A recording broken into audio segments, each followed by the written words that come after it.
idol ko. Sino? Hi, Bossing Vic. Bossing! Hi, Bossing. I love you. Teka lang, may bumati sa akin kanina eh. Babatiin ko rin siya ngayon. What's up, guys? Ay.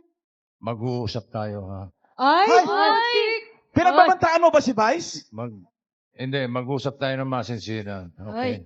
Hala. Basta masasabi ko lang sa'yo, mama, chup-chup.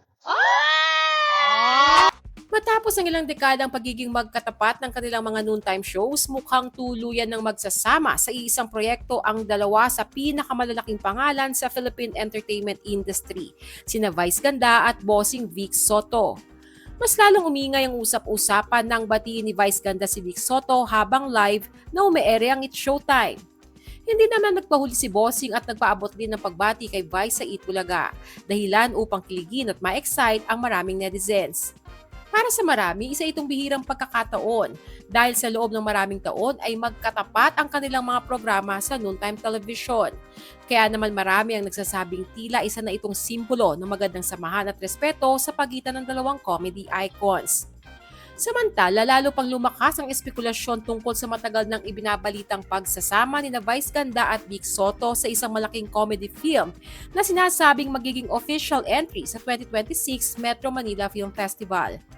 Naging laman ng usapan ang naturang proyekto matapos magbahagi sa Facebook ang star music recording artist na si Sophie Fermazzi. Sa kanyang post noong July 1, inanunsyo niya na magiging special guest performer siya sa isang event na nakatakdang ganapin sa July 5, 2026 sa Gateway 2 Mall Quantum area.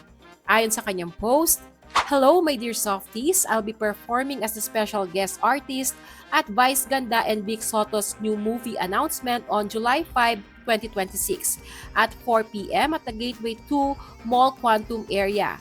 See you all." Dahil dito, mas lalong naniniwala ang maraming netizens na tuloy na ang inaabangang proyekto ng dalawang box office superstars. Kung magaganap nga ito, isa itong makasaysayang collaboration.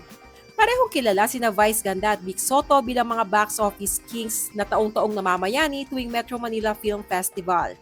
Ilan sa kanilang mga pelikula ay kabilang sa pinakamalalaking kumita sa kasaysayan ng MFFF. Kaya naman marami ang naniniwalang magiging isa ito sa pinakamalaking pelikulang ipapalabas sa 2026.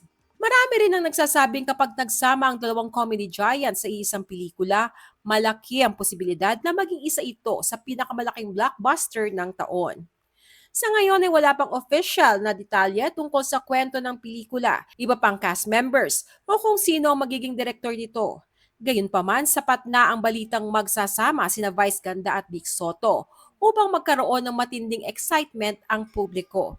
Kayo, excited na ba kayo sa posibleng unang pelikulang pagsasamahan ni Vice Ganda at Vic Soto? Sa tingin ba ninyo ay magiging pinakamalaking blockbuster ito ng Metro Manila Film Festival 2026? Share your comments below.